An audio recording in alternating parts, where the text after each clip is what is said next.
Students, how are you all? This is Mansi, welcome back to the channel. So अब हम chapter को आगे continue करते हैं। Let's quickly get to the video. So now question number 7। इस question बच्चों को बहुत प्रॉब्लम होती है, प्लीज ध्यान से समझना, इजी क्वेश्चन है। So CASE case is a square. CASE ये पूरा एक स्क्वायर है हमारे पास। The point U, V, W and X are the mid points of the side of the square. और ये जो पॉइंट्स दे रखे हैं ये मिड पॉइंट्स दे रखे हैं, मतलब जैसे ये साइड है तो इसका मिड पॉइंट U है, ये साइड है इसका मिड पॉइंट V है, इस साइड का मिड पॉइंट W है, इस साइड का मिड पॉइंट X है। ठीक है, अब यहां से यार एक चीज बहुत सिंपल है कि अगर जैसे आप ये साइड देखो, ये मिड पॉइंट है, मतलब ये पार्ट इस पार्ट के इक्वल है, करेक्ट। एंड इस तरीके से देखे तो ये पार्ट इसके इक्वल है ना, क्योंकि भाई मिड पॉइंट का क्या मतलब है, जैसे ये एक लाइन है, मिड पॉइंट है, तो वो क्या करता है, दो इक्वल पार्ट्स में डिवाइड करता है।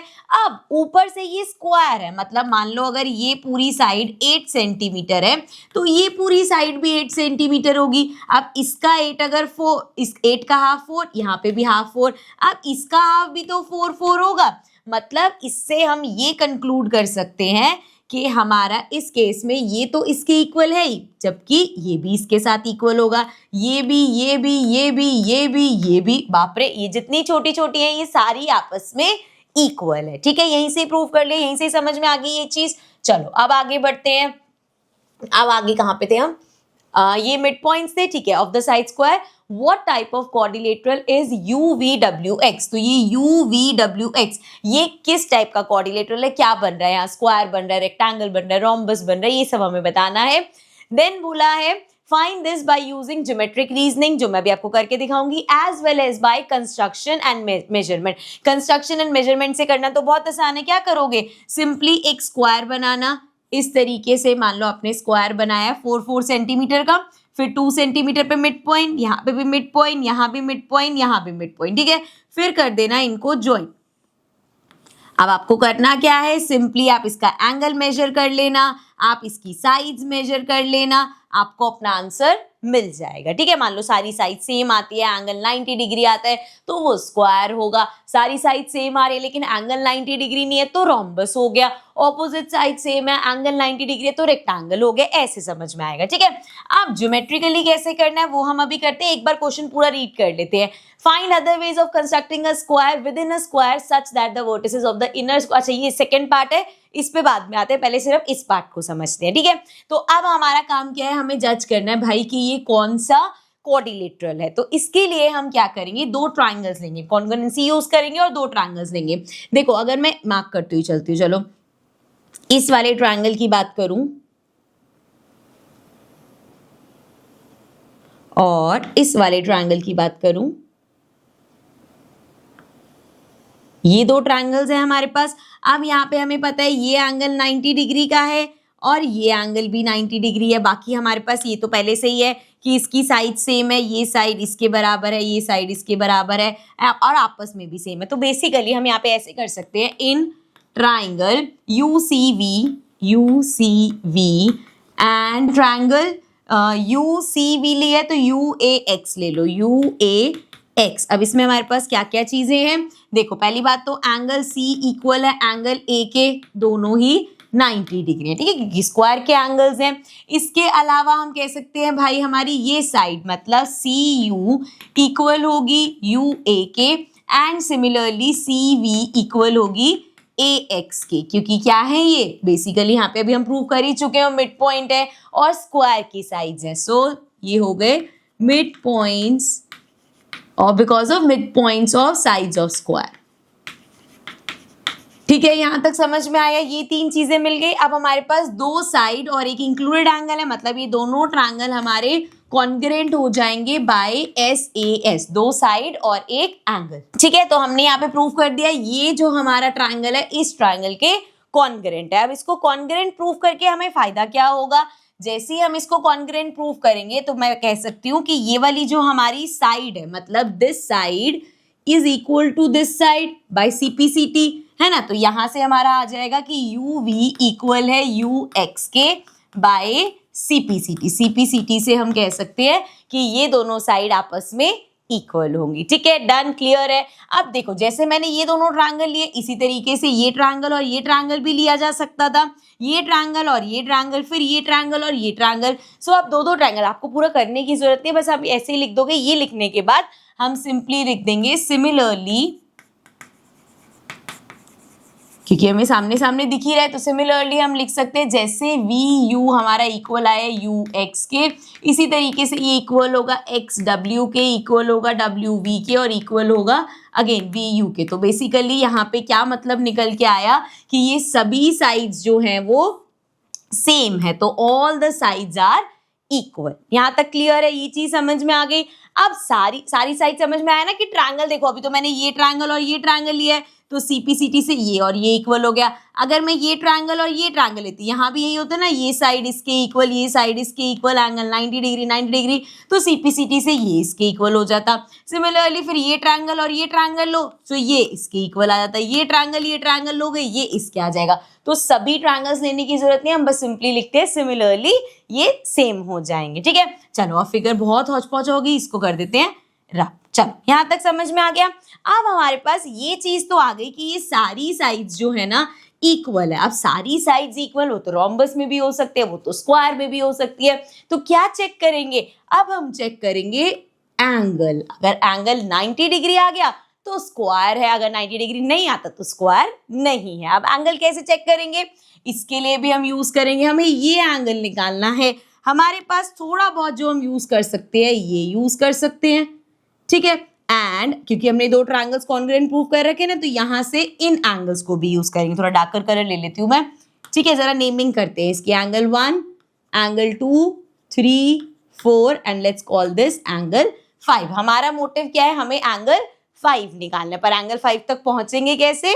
इन सब से होते हुए। ठीक है, ये सारा आप देख चुके हो, इसको मैं रब कर दूं, ये सब हटा देते हैं और यहीं पे आगे कंटिन्यू करते हैं।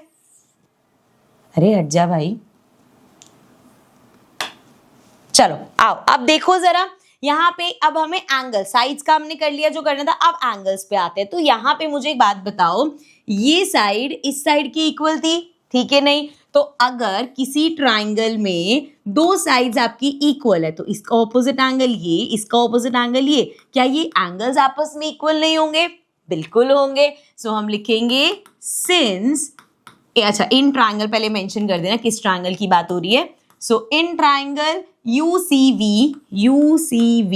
इस ट्राइंगल में सिंस CV इक्वल है CU के, so we can say angle 1 equal होगा एंगल 2 के, because angle opposite to equal sides are equal. ठीक है, तो यहां से हमारे ये दो एंगल्स इक्वल निकल के आ गए। ऑल्सो फाइंड भी कर सकते हैं एंगल्स को। ये 90 डिग्री है, वो दोनों हमने अभी बताया। फिर से इन ट्रायंगल UCV हमारा angle V plus angle C plus angle U कितना होगा? 180 डिग्री होगा। तो एंगल V कितना है? बस basically angle 1 plus angle C कितना है? 90 डिग्री प्लस एंगल 2 हो गया। ठीक है, and this is equal to 180 degree. अब यहाँ पे हमें पता है एंगल 1 और एंगल 2 अभी हमने प्रूव किया दोनों सेम है। सो मैं इसको दोनों को ही सेम लिख सकती हूँ। मुझे चाहिए क्या? 2 चाहिए, तो मैं इसको लिख दूंगी ट्वाइस ऑफ एंगल 2। अच्छा, किसी बच्चे को अगर इसमें डाउट है ना, देखो ये क्या होता है, जैसे है एंगल 1 प्लस एंगल 2, तो हम ऐसे लिख देते हैं ना, कभी इसको ट्वाइस ऑफ एंगल 1, कभी ट्वाइस ऑफ एंगल 2।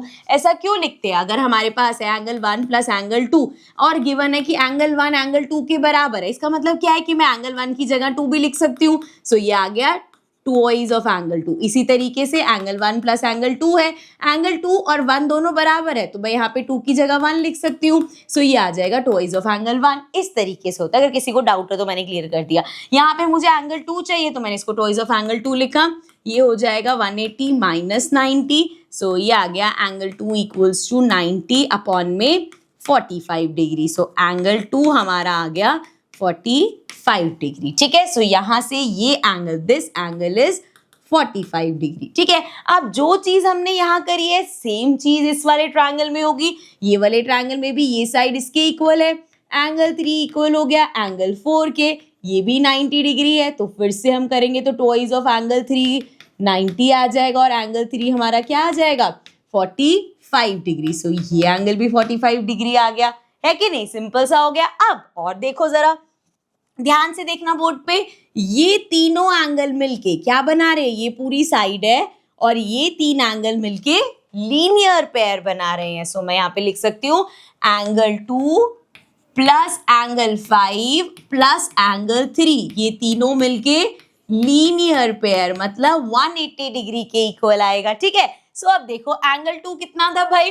एंगल 2 हमने निकाला था 45 डिग्री, एंगल 5 हमें निकालना है, एंगल 3 अगेन 45 डिग्री एंड ये आ गया 180। So angle 5 plus 90 degree equals to 180 degree. So angle 5 हो जाएगा 180 minus 90 and angle 5 is equals to 90 degree. So हमारे पास क्या आया कि एंगल 5 90 डिग्री है। तो भाई अगर एक क्वाड्रिलेटरल है जिसकी सारी साइड्स इक्वल है और उसका एक एंगल भी अगर 90 डिग्री आपने प्रूव कर दिया, दैट मीन्स कि वो हमारा स्क्वायर है। तो ये जो फिगर हमसे क्वाड्रिलेटरल पूछा था क्या होगा? So it is going to be a square, ये हमारा स्क्वायर होगा। अभी भी अगर इस पार्ट में आपको डाउट है तो आप दोबारा से एक बार वीडियो देखना, आपको क्लियर हो जाएगा। ठीक है, चलो अब देखते हैं आगे जो सेकंड पार्ट में पूछा था। अब इसको थोड़ा सा ऐसे करके चलो, अब देखो सेकंड पार्ट में क्वेश्चन की क्या पूछा है? Find other ways of constructing a square with in a square such that the vertices of the inner square lies on the sides of the outer square as shown in figure B। अब उन्होंने बोला है और क्या तरीके, जैसे पहला तरीका हमने क्या देखा कि आप अगर एक स्क्वायर बनाते हो, ठीक है, काफी पतला सा हो गया ये। सो हमने यहाँ पे फर्स्ट तरीका देखा कि अगर आप एक स्क्वायर बना रहे हो एंड उन स्क्वायर के मिड पॉइंट्स लिए और उनको ज्वाइन कर दिया, तो स्क्वायर के मिड पॉइंट्स को ज्वाइन करके जो फिगर मिलती है वो भी एक स्क्वायर होता है। तो पहला तरीका तो ये हो गया। और क्या वेज हो सकते हैं कि एक स्क्वायर के अंदर एक स्क्वायर को रखा जाए और जरूरी नहीं है कि वो मिड पॉइंट को टच करे। तो इसके लिए ना हमारे पास सिर्फ एक चीज है जो हमें ध्यान रखनी है, वो ये है, देखो यहां से पहले इस फिगर से समझना फिर आगे बढ़ते हैं। इसको हटाती हूं मैं, इस फिगर पे अभी ध्यान देना, ठीक है। So let's take a line. देखो यहाँ पे ये अंदर वाला स्क्वायर हम प्रूफ कर चुके हैं, ये क्या है? डायगोनल है। ये क्या है? स्क्वायर का डायगोनल है, ठीक है। तो हमने देखा ये जो बाहर वाला स्क्वायर है, ये जो हमारा बाहर वाला स्क्वायर है और जो अंदर स्क्वायर का डायगोनल है, ये डायगोनल किसके बराबर है? बाहर वाले स्क्वायर की साइड के इक्वल। सो जब मिड पॉइंट से बना रहे हैं तो इनर स्क्वायर जो है, इनर स्क्वायर का जो डायगोनल है वो किसके इक्वल है? आउटर स्क्वायर की साइड के इक्वल। दोबारा से समझो, हमने यहाँ पे देखा ये जो इनर स्क्वायर, अंदर वाला जो स्क्वायर है, उसका डायगोनल जो है वो बाहर वाले स्क्वायर की साइड के बराबर है। तो जब आप मिड पॉइंट से करोगे तब तो सिंपल है कि भैया अगर आपको मिड पॉइंट से ज्वाइन करना है, आप जो अंदर वाला स्क्वायर ले रहे हो उसका डायगोनल जो है आप बड़े वाले स्क्वायर मतलब आउटर स्क्वायर की साइड के इक्वल लोगे, ठीक है। ये है। दूसरा, अगर मैं इसको कम रखती हूँ, फॉर एग्जाम्पल यहाँ पे मैंने एक स्क्वायर का कट पीस रखा है एंड अब इसका डायगोनल क्या होगा? इसका डायगोनल ये वाला होगा। अब ये डायगोनल आप यहाँ पे देख सकते हो, एक मिनट इसको लॉक कर देते हैं। सो ये डायगोनल आप देख सकते हो, इसका डायगोनल साइड से छोटा है तो ये छोटा स्क्वायर आएगा।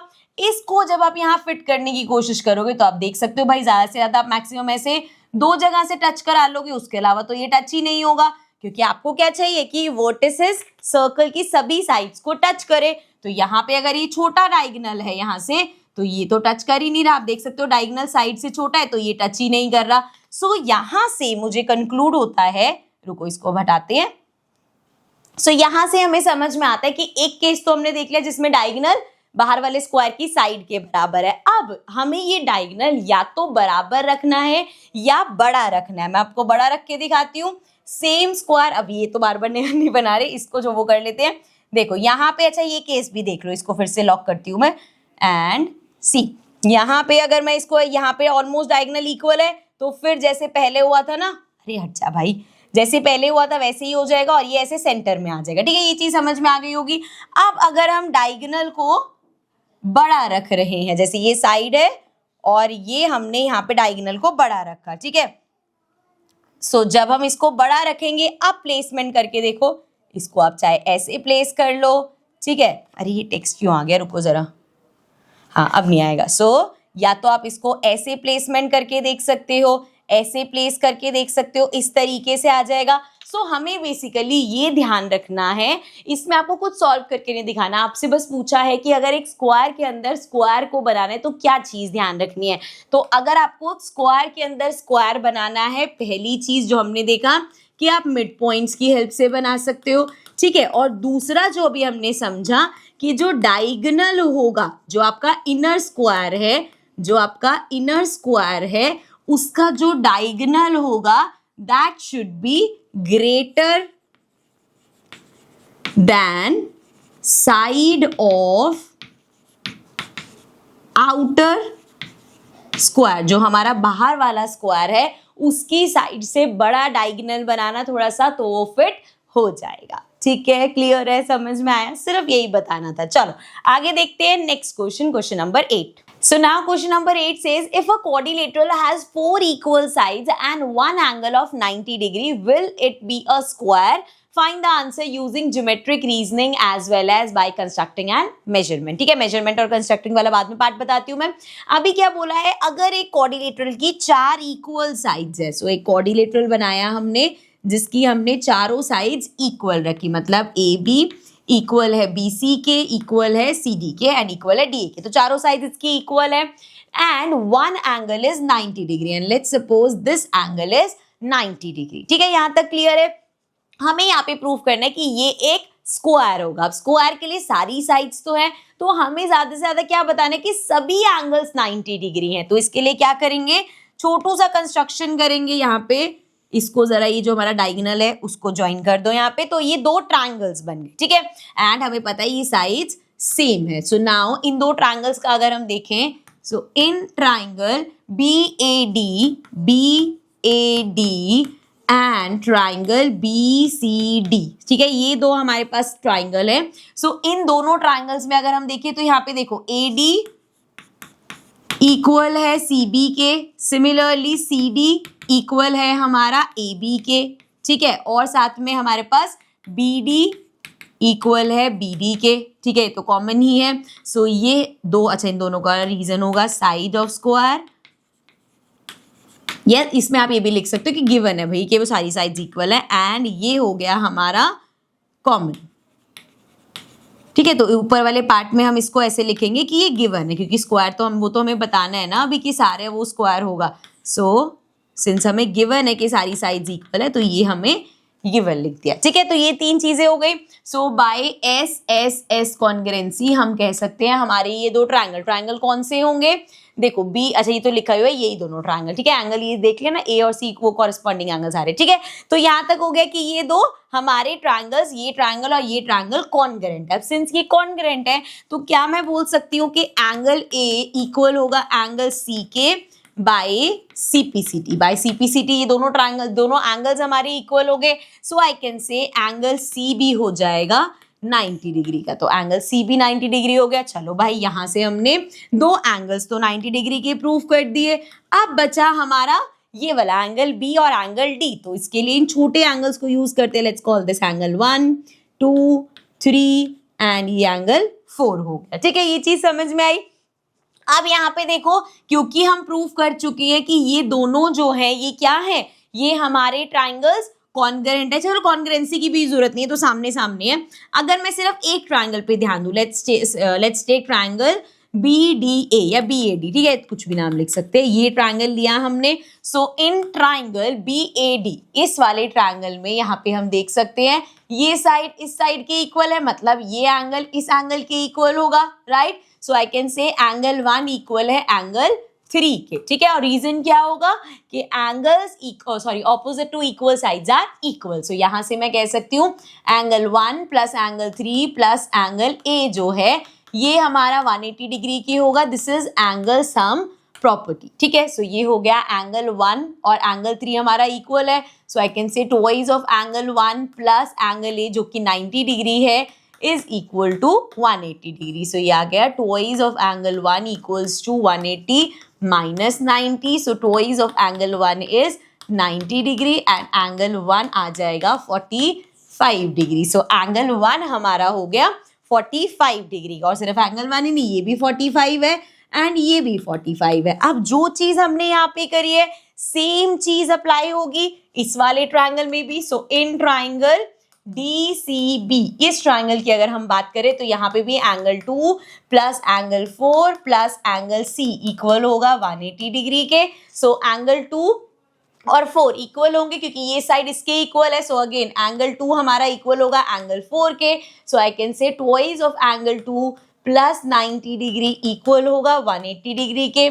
सो twice of angle 2 is equal to 180 minus 90। So ये आ गया एंगल 2 इक्वल्स टू 90 अपॉन में 2 which is again 45 degree. So ये भी 45 डिग्री आ गया एंड ये इसकी इक्वल है 45। अब देख लो 45 प्लस 45 ये एंगल भी 90 डिग्री एंड 45 प्लस 45 ये एंगल भी 90 डिग्री। तो यहाँ पे हमने प्रूव कर दिया कि अगर सभी साइड सेम है और एक एंगल भी 90 डिग्री का है तो भी सभी एंगल्स 90 डिग्री। अब जो उन्होंने कहा था कि कंस्ट्रक्ट करके मेजर करो, उसमें क्या है, सिंपली आप एक रूलर लो अपना और स्केल मतलब अपना पेंसिल वो लेना। ये हो गया 4 सेंटीमीटर 4 सेंटीमीटर 4 सेंटीमीटर 4 सेंटीमीटर और एक एंगल बना देना 90 डिग्री का। ठीक है, फिर आपको सिर्फ मेजर करने की जरूरत है। यहाँ पे मेजर करोगे ये भी 90 आएगा, इसको मेजर करोगे ये भी 90 आएगा, इसको मेजर करोगे ये भी 90 आएगा। ठीक है, बस ये करना है। ये आपकी वो उसको कहते हैं ना कि आपकी सहूलियत के लिए या आपको सेटिस्फेक्शन रहे, इसलिए है ये चीज। ठीक है, चलो आओ नेक्स्ट क्वेश्चन देखते हैं, 9th question. So now question number 9 says what type of a quadrilateral is one in which the opposite sides are equal, justify your answer. तो ये कौन से टाइप का क्वाड्रिलेटरल होगा जिसमें ऑपोजिट साइड सेम होती है। अब ऑपोजिट साइड सेम तो भाई रेक्टेंगल में भी हो सकती है, ऑपोजिट साइड सेम हमारी किस में होती है, पैरेललोग्राम में भी हो सकती है। ऑपोजिट साइड, अब स्क्वायर लोगे उसकी सारी साइड सेम है, ऑपोजिट भी सेम है। रोम्बस लोगे सारी साइड सेम है, ऑपोजिट भी सेम है। तो बहुत सारे हो सकते हैं। वैसे तो ये सब किसकी कैटेगरी में आ रहे हैं, ये सारे ही पैरेललोग्राम की कैटेगरी में आते हैं, बट हमें इस चीज को प्रूफ करना है। तो कैसे प्रूफ करेंगे, आओ देखते हैं।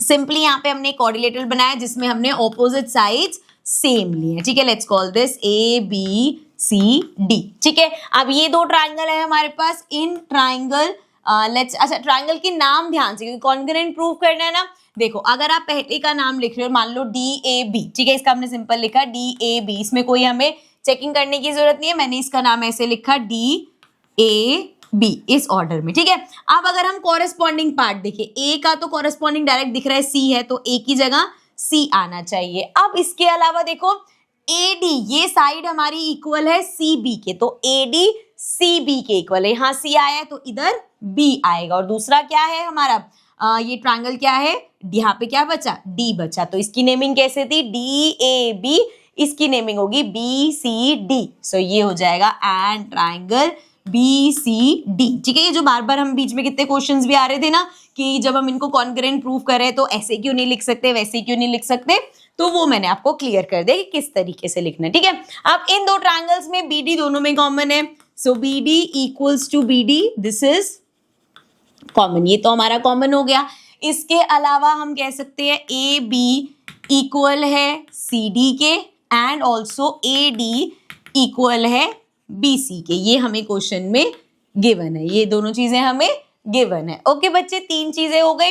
सो हम कह सकते हैं triangle DAB is congruent to triangle BCD by triple S congruency. So triple S congruency से हमारे ये दोनों ट्राइंगल्स क्या है, कॉन्ग्रुएंट है। ठीक है, अब हमें इससे फायदा क्या होगा, देखो अगर हमने इनको कॉन्ग्रुएंट प्रूव किया और कॉरेस्पॉन्डिंग पार्ट का ध्यान रखें तो ये वाला देखा जाए तो एंगल इसके इक्वल है, सिमिलरली ये वाला एंगल इसके इक्वल है। अब सिंस ये इस तरीके से एंगल्स, ये कैसे इक्वल है, अच्छा इनकी नेमिंग भी कर लेते हैं। Let's call this 1 2 3 4। सो हमने यहाँ पे देखा एंगल 1 इक्वल होगा एंगल 4 के, एंगल 2 इक्वल होगा एंगल 3 के, and this is by CPCD से ये दोनों चीजें हमारे पास आ गई। ऑल्सो अब मेन चीज जो हमें प्रूव करनी थी, अगर हम कह रहे हैं एंगल 1 4 के इक्वल है, इसका मतलब ये इस तरीके से जाएगा एंड यहां से अगर हम देखें एंड ये एंगल इसके इक्वल है, ऑल्सो ये वाला एंगल इसके इक्वल है। अब ये एंगल्स कौन से होते हैं, alternate angle. So हम कहेंगे since these angles are making an alternate angles, तो हम यहाँ पे कह सकते हैं कि ये साइड इस साइड के parallel है, and since this is parallel, opposite sides are equal, so we can say it is a parallelogram. So ये हमारा एक पैरेललोग्राम हो गया, चाहे अब वो रेक्टेंगल हो, चाहे वो अब हमारा स्क्वायर हो, चाहे रोम्बस हो, सारी किसकी कैटेगरी में आ रहे हैं? पैरेललोग्राम की कैटेगरी में। ठीक है, चल आगे चलते हैं, नेक्स्ट देख। So now question number 10, will the sum of the angles in a quadrilateral such as the following one also be 360 degree? Find the answer using geometric reasoning as well as by constructing this figure and measuring. So यहाँ पे हमने देखा था कोई भी अगर हमारे पास quadrilateral है इस तरीके से, so हमने प्रूव किया था कि उसके सभी एंगल्स का सम कितना होता है? 360 डिग्री होता है। अब वो कह रहे हैं कि अगर हम इसको देखें तो यहाँ पे ये देखो 1 2 3 4 4 साइड्स हैं, इसकी भी तो है, तो ये भी क्वाड्रिलेटरल। ठीक है, इस तरीके से नहीं है लेकिन it is also a quadrilateral, तो क्या इसके एंगल्स का सम भी 360 डिग्री होगा? पहले हमें ये चीज प्रूव करनी है। अब इसको प्रूव करने के लिए हम यहाँ से बी और डी को ज्वाइन कर देंगे। ठीक है, बी डी को हमने कर दिया ज्वाइन। अब यहाँ एंगल्स की नेम लिख दो, ये एंगल एंगल 1 हो गया, ये angle 2, this is angle 3 and let's call this angle 4, this angle 5 and this angle 6। तो यहाँ पे अब टोटल 6 एंगल्स हो गए हमारे पास। एंड ऑल्सो हम देख सकते हैं कि ये जो हमारी फिगर है ये बेसिकली 2 ट्राइंगल्स में डिवाइड हो रही है, एक ये ट्राइंगल एंड एक ये ट्राइंगल। ठीक है, 2 ट्राइंगल्स में डिवाइड हो रही है, तो हम सिंपली स्टार्ट करेंगे इन ट्राइंगल। पहले ट्राइंगल ले लो बी ए डी। सो इस ट्राइंगल में क्या होगा? Angle 1 plus angle 2 plus angle 4, ये किसके इक्वल होगा? 180 डिग्री के इक्वल होगा। क्यों? एंगल सम प्रॉपर्टी की वजह से कि भाई ट्राइंगल के सभी एंगल्स का सम 180 डिग्री होता है, तो ये मिल गया। सिमिलरली इन ट्राइंगल, साथ वाला ट्राइंगल देखो BDC। सो ट्राइंगल BDC अगर हम देखें तो इसमें angle 3 plus angle 5 plus angle 6 equal होगा 180 डिग्री के। ठीक है, again bye angle sum property, क्योंकि सभी एंगल्स का सम 180 डिग्री होता है। ठीक है, क्लियर है। सो अब आगे क्या करेंगे? सिंपली हमारे पास 2 इक्वेशन है, हम करेंगे एडिंग इक्वेशन 1 एंड 2। फर्स्ट और सेकेंड इक्वेशन को हम ऐड कर देंगे। सो हमारे पास आ जाएगा एंगल 1, पता है ना left hand side, left hand में ऐड होगा, राइट हैंड राइट में ऐड होगा। So angle 2 plus angle 4 plus angle 5 plus angle 6 equals to 180 plus 180। ठीक है भाई, सो ये हमारा आ जाएगा एंगल 1 देखो क्या है? एंगल ए है, प्लस एंगल 2 और 3 मिलके, एंगल 2 और 3 कहाँ गया इसमें? 1 2 4 3, अच्छा यहाँ का मिस हो गया। सो एंगल 2 और 3 मिलके क्या बनाएंगे? एंगल बी बना रहे हैं। देन उसके बाद प्लस एंगल 4 और 5, ये 4 और 5 मिलके कौन सा एंगल बना रहे हैं? Angle D. एंड 6 है हमारा एंगल सी, इक्वल हो गया 360 डिग्री के। ठीक है, सो यहाँ से हमने प्रूव कर दिया कि angle A B C D इन चारों का सम हमारा 360 डिग्री का है। ठीक है, क्लियर है, समझ में आ गया, यही हमें करना था। और जो उन्होंने बोला है कंस्ट्रक्ट करके मेजर करो, तो सिंपली आपको अपनी नोटबुक में इस तरीके से ऐसे फिगर बना लेनी है। ठीक है, इस तरीके से बनाना, रैंडम कुछ मेजरमेंट के साथ नहीं, ये सारे एंगल्स बनाना। एंड आप इन एंगल्स को जब मेजर करोगे तो उनका सम करके देखना 360 डिग्री आएगा। ठीक है, क्लियर है। चलो आगे देखते हैं, नेक्स्ट देखते हैं। So now question number 11, state whether the following statements are true और फॉल्स, जस्टिफाई योर आंसर। तो सबसे पहला है, देखो वैसे तो ट्रू फॉल्स है लेकिन एक एक स्टेटमेंट समझना, बहुत सारी चीजें समझने को मिलेंगी। A quadrilateral whose diagonals are equal and bisect each other. So एक क्वाड्रिलेटरल जिसके डायगोनल्स इक्वल है और एक दूसरे को बाइसेक्ट कर रहे हैं, that must be a square. Must be a square क्यों भाई? रेक्टेंगल के भी तो डायगोनल्स इक्वल होते हैं और एक दूसरे को बाइसेक्ट करते हैं। सो दैट मीन्स ये स्टेटमेंट हमारी फॉल्स होगी। हमारे पास रेक्टेंगल भी है जिसके डायगोनल सेम होते हैं और एक दूसरे को बाइसेक्ट करते हैं। ठीक है, सेकंड पार्ट देखो। सो now a quadrilateral having 3 right angle must be a rectangle. अब अगर वो बोल रहे हैं भाई हमारे पास ये इस तरीके से है रेक्टेंगल एंड यहाँ पे 3 एंगल्स 90 डिग्री के हैं। अगर 3 एंगल्स 90 डिग्री के हैं तो क्या वो रेक्टेंगल होगा? यस, बिकॉज अगर 3 एंगल्स 90 डिग्री के हैं तो चौथा एंगल ऑटोमेटिकली 90 हो जाएगा, क्योंकि हमें पता है ना इनका सारे एंगल्स का सम कितना होता है 360 होता है। अब 3 अगर तुम्हारे पास 90 है, 90 90 90 तो ये हो गया 270, ठीक है। अब 360 में से आप 270 माइनस करो, आपके पास 90 डिग्री आ जाएगा। मतलब 3 एंगल्स अगर आपके पास राइट एंगल है तो फोर्थ एंगल जो है वो अपने आप ही 90 डिग्री हो जाएगा। सो दिस स्टेटमेंट इज ट्रू कि हाँ भैया अगर 3 राइट एंगल्स है तो चौथा अपने आप ही राइट एंगल हो जाएगा, ठीक है। चलो नेक्स्ट स्टेटमेंट देखो, third statement. So third part है quadrilateral whose diagonals bisect each other must be a parallelogram. में भाई क्वाड्रिलेटरल है, उसके डायगोनल्स अगर बाइसेक्ट कर रहे हैं, एक दूसरे को बाइसेक्ट कर रहे हैं तो वो पैरेललोग्राम होगा। अब आपके दिमाग में ऐसे क्यों यार, वो स्क्वायर भी हो सकता है, वो रेक्टेंगल भी हो सकता है, रोम्बस भी हो सकता है, लेकिन एक बात बताओ ये तीनों क्या पैरेललोग्राम की कैटेगरी में नहीं आते? यस आते हैं। और ऑल्सो हमने प्रूफ भी करके दिखाया था जब ऐसा सीन होता है तो ये पैरेलल होते हैं आपस में, देयरफॉर वो पैरेललोग्राम होता है, ठीक है। तो this statement is also true, ठीक है। तो अगर आपके माइंड में वो डाउट आ रहा हो कि यार वो रेक्टेंगल भी हो सकता है, वो स्क्वायर भी हो सकता है, तो यस, लेकिन रेक्टेंगल स्क्वायर भी हमारे पैरेललोग्राम्स होते हैं, ठीक है। चल अब नेक्स्ट देखते हैं fourth part. A quadrilateral whose diagonals are perpendicular to each other must be a rhombus। अब वो कह रहे हैं अगर डायगोनल्स एक दूसरे के परपेंडिकुलर है, क्यों भाई, स्क्वायर के डायगोनल्स भी परपेंडिकुलर होते हैं, काइट के डायगोनल्स भी परपेंडिकुलर होते हैं, तो वो जरूरी नहीं है that it must be a rhombus। तो दिस स्टेटमेंट इज फॉल्स, ये स्टेटमेंट हमारी गलत हो गई। नेक्स्ट पार्ट देखते हैं, fifth part. So now a quadrilateral in which opposite angles are equal must be a parallelogram. अब कोई क्वाड्रिलेटरल है जिसके ऑपोजिट एंगल्स इक्वल हैं, सो यहाँ पे जब हम करके देखते हैं जैसे कि यहाँ पे लाइंस को हम बेसिकली पैरेलल प्रूव कर पाते हैं तो वो पैरेललोग्राम होगा। अगेन इसमें भी डाउट आएगा क्यों यार, ऑपोजिट एंगल इक्वल तो हमारे रेक्टेंगल में भी होते हैं, लेकिन बच्चे रेक्टेंगल्स भी सारे पैरेललोग्राम ही होते हैं। So this statement is also true. चलो नेक्स्ट देखते हैं, सिक्स पार्ट है। A quadrilateral in which all the angles are equal is a rectangle. क्या क्वाड्रिलेटरल जिसके सभी एंगल्स इक्वल होते हैं क्या वो हमारा रेक्टेंगल होता है?